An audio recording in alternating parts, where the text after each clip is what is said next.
Thank you for joining us on this YouTube channel. Today we're talking with Scott Collins of ComeForCare in Seattle, Washington and nationwide about connection. Now with COVID-19 and COVID precautions and these masks we are now wearing on our face, it makes connection a little bit more challenging. Let's talk about meeting people for who they are first. Scott, how do we do that best?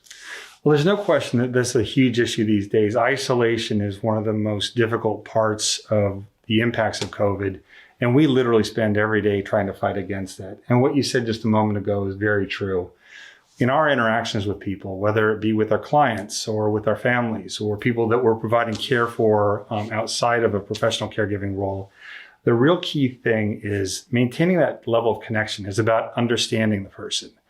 Knowing, first of all, who they are, their history, what they're interested in, what they like to do, what they don't like to do. And how they connect individually. Some people connect very well with touch, other people with eyes, other people just by being next to each other, other people by just sharing a task or sharing a common thing. And knowing that language of connection for that person, that tends to remain the same throughout many people's lives. Exactly. And a lot of that's about listening and observing. You can tell a lot by asking people questions, seeing how they respond, seeing how their body responds. If I find myself looking in your eyes and you're not comfortable with it, you'll turn away, and I can pay attention to that and interact in a way that's comfortable with you. So pay attention to the person you're talking with, whoever they are. People love to be heard and love to be understood.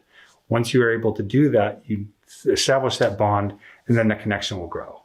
Now, as people's cognitive situation changes, their needs and the way they connect changes, the way they reach connection changes. Can you tell us a little bit about some of the tricks and some of the things that people go through and how they perceive the world and how that changes things?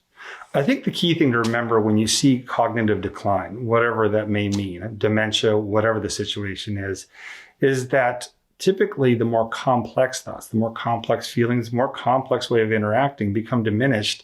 And we start operating in ways that are somewhat simpler, but also are really based on who we are historically. The music we loved when we were young, the foods we loved when we were young, the hobbies we engaged in. So what you need is to meet the person where they are today, but never forgetting about who they are. If you can connect those two, then you'll make that connection. Terrific.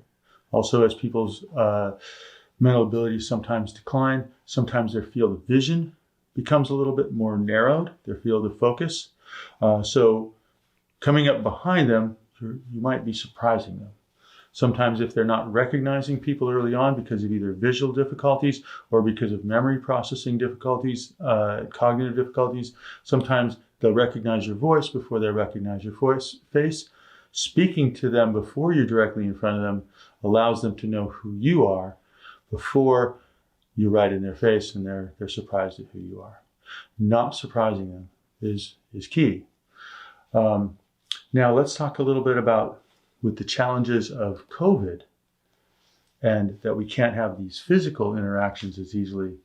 What are some of the things we can do to mitigate that? Well, one of the great things is, unlike the last big pandemic 100 years ago, we've got a lot of tools in our hands to try to help people maintain connection. And if we're that person that's in front of them, we can help them maintain the connection outside of their immediate sphere and do so in a safe manner. Our caregivers do that all the time by connecting their families back to them through a video call or even just a simple phone call, things that sometimes can be challenging. So it's really wonderful to try to make use of every tool you've got to maintain that connection, whether that be through a caregiver serving almost as your hand to reach out to your loved one, or using the technology and tools and maybe asking somebody to help someone who maybe isn't comfortable with those tools. We're shooting a video right now. Is there any reason why you can't shoot a video for the person you're caring for, even if you can't be there physically? Send them that video and let them play that right there. Yep. And in fact, we did that just today for a lady. Her son's in Mexico, and we ran a 30-second video where she just sent a hello. We emailed it to him, and he'll be able to see that later today. So there are lots of ways we can do that. So we can use a telephone. We can use video conferencing calls. We can make videos and send them to people. We can be there physically by proxy through other people. Heck, write a handwritten note. We all love a postcard or a handwritten letter. Let's use the old school stuff too. Handwritten note. I don't know how to do that. What's a handwritten note? Oh my good. Well, thank you very much for joining us on this YouTube channel today, and happy caregiving. Take care.